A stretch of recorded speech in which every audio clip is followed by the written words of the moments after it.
攝路嘅觀眾大家好啊，我叫做 Benmok， 我係今集嘅主持。咁我而家手上就有呢支智雲新出嘅 Kling M3 啦，係一支好細好輕嘅 Gimbal。咁喺我介紹呢支 Gimbal 之前呢，我俾大家睇一睇我影出嚟嘅 footage 先。而家就嚟到呢個智聯正院呢，就同大家 test out 下呢支 Gimbal 啦。咁其實我而家同大家拍緊 vlog 咧，大家見到個 shot 咁穩定咧，都知道我係用緊而家呢一支 Gimbal 啦。咁我而家就去影下啲 mood shot 俾大家睇先。咁好啦，即刻開始 ，let's go！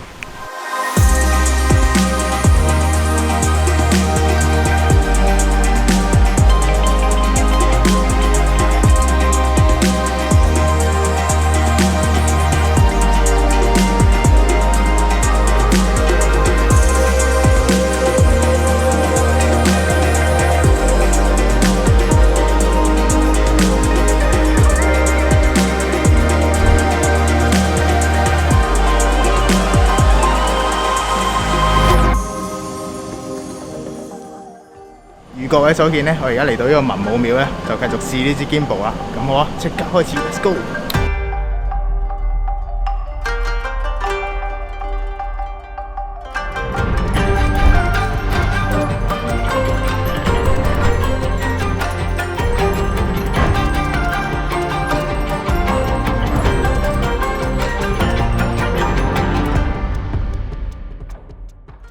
咁呢條片最主要就係講一講我自己個人用呢支 Gimbal 嘅用後感同埋心得啦。咁如果大家想睇到好詳細嘅參數同埋佢嘅資料之類呢，都建議去翻官方網站度睇啦。我就唔好 detail 咁講啦。咁但係我都會喺度簡單 list 翻個 spec 出嚟先嘅。咁首先講一講我用呢個 Gimbal 嘅配搭先。咁我就係用呢個 Sony 嘅 A7S3 啦，同埋配一啲輕嘅定焦鏡嘅。咁就係呢支可能18嘅2.8啦，或者係呢支35。1.8嘅鏡頭，咁就變咗係個機身重少少，然後鏡頭輕啲嘅一個組合啦。咁首先講一講佢嘅外觀先。哇，佢嘅外觀我真係十分之欣賞，因為冇 Gimbal 係會出白色啦。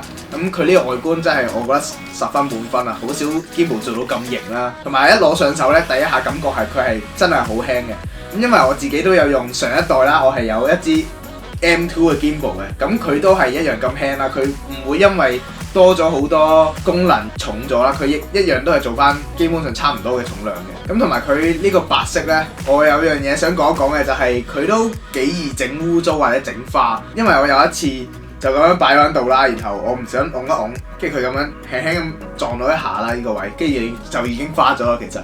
咁可能係我唔錫住用啦，咁但係我都覺得白色係幾易整污糟或者整花咁。好，咁講完佢外觀啦，就講一講最重要嘅嘢就係佢承重同埋佢穩定啦。咁我而家配呢個 A7S3 嘅組合呢，咁呢啲 Gimbal 嘅承重呢都唔係話特別勁嘅，咁但係以佢呢個體積同埋呢個重量嚟講，係十分之優秀嘅呢個承重已經。咁另外再補充翻少少關於佢嘅穩定功能啦。咁當然同大嘅 Gimbal 比呢，佢一定冇咁好噶啦。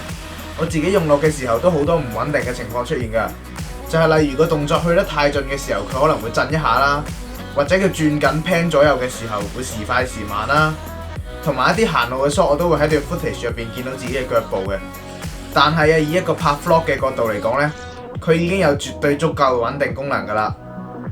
咁以呢支咁細嘅 Gimbal 嚟講，佢要 balance 咧，佢要必須做到好精準啊，變咗好多位我都要係勁輕咁微調啦，佢先至會 set 到個 perfect balance 嘅。咁但係喺我用呢個組合嘅時候咧，有個問題出現咗啦。咁因為其實好少人會用咁重嘅機身咁輕嘅鏡頭啦，因為呢支鏡咧其實得百幾 gram 嘅啫。咁點解我會話有個小問題咧？咁我而家就淨係 unlock 咗佢轉嘅呢個位啦。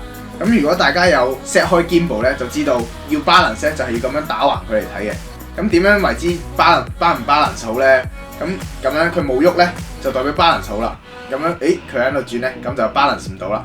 咁但係啊，你見到頭先咧，我放個手之後咧，佢都係有喐到嘅。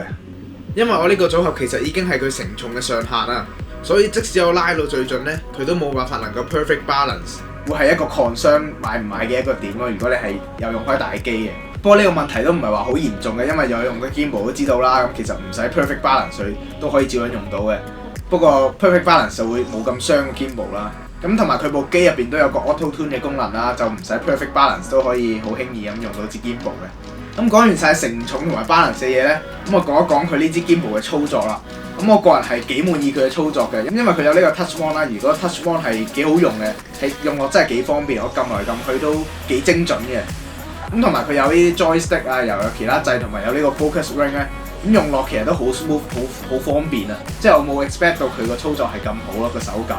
相比起上一代，佢真係手感嚟講咧，真係進步好多。上一代咧，佢呢個 joystick 真係離晒大譜，我唔知自己用緊啲乜。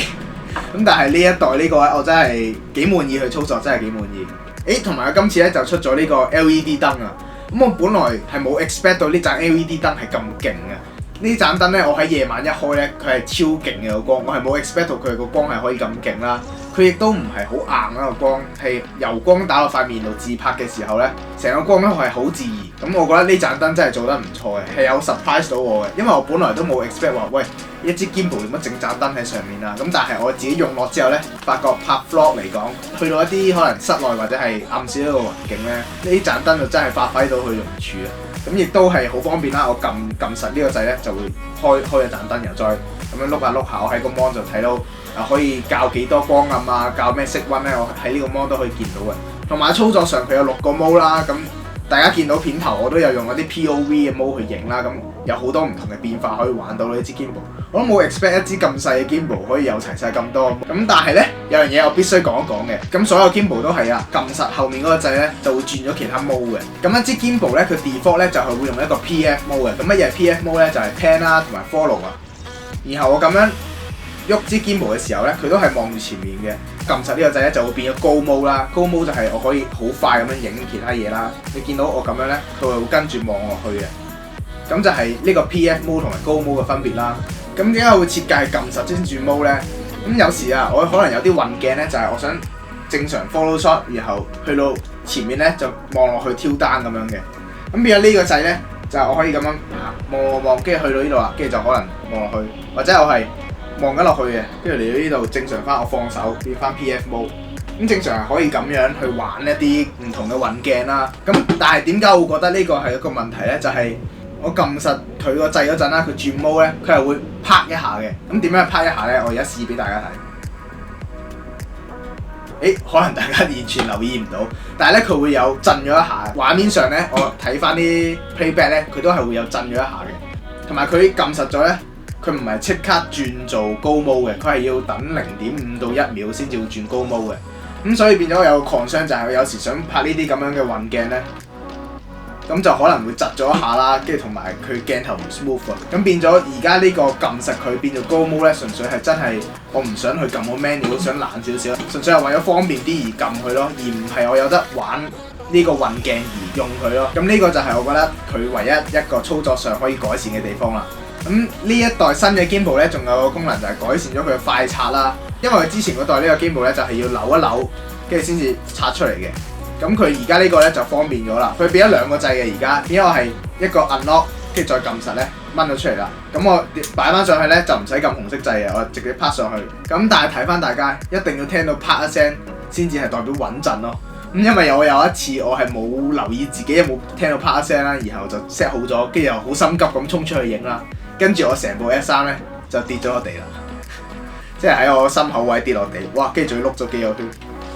好心痛，咁係啦，大家留意翻，就一定要聽到啪聲先代表穩陣嘅。咁大致上就係咁啦，呢個就係我用呢支 gimbal 配呢個 S3 嘅用後感啦。咁我覺得唔可以攞嚟作準嘅，咁因為我冇用到細機嚟實測啦。咁如果大家有用細機，亦都有頭先同樣嘅情況咧，不妨喺留言度分享下你嘅用後感啦，有冇呢個問題出現啦？咁可能其他機未必有呢個情況出現嘅。咁最後總結下啦，咁我覺得呢支 gimbal 係幾抵玩嘅。咁如果你係一個拍 vlog 嘅人啦，又需要 gimbal 穩定器呢啲咧，咁我覺得呢個真係一個唔錯嘅選擇啦。咁但係都有個 concern 就係如果你經常用大機或者大鏡咧，你就要考慮下佢嘅承重夠唔夠你用啦。咁但係如果你用細機咧，咁呢支 gimbal 都真係幾抵玩嘅。咁大致上條片就係咁啦。咁如果大家中意呢條片咧，記得 like、subscribe、share 接錄呢個 channel 啦。咁其實我自己咧都有開個 YouTube channel 嘅。咁如果大家有興趣咧，都可以去 follow 我個 IG 同埋 subscribe 我個 YouTube 嘅。咁呢條片就差唔多啦。咁好啦，我哋下條片，呢個我自己平時 ending 嘅方法。Andy 係點樣做 ending 啊？睇下先。原來都係講下條片見。咁好啦，我哋下條片見，拜拜。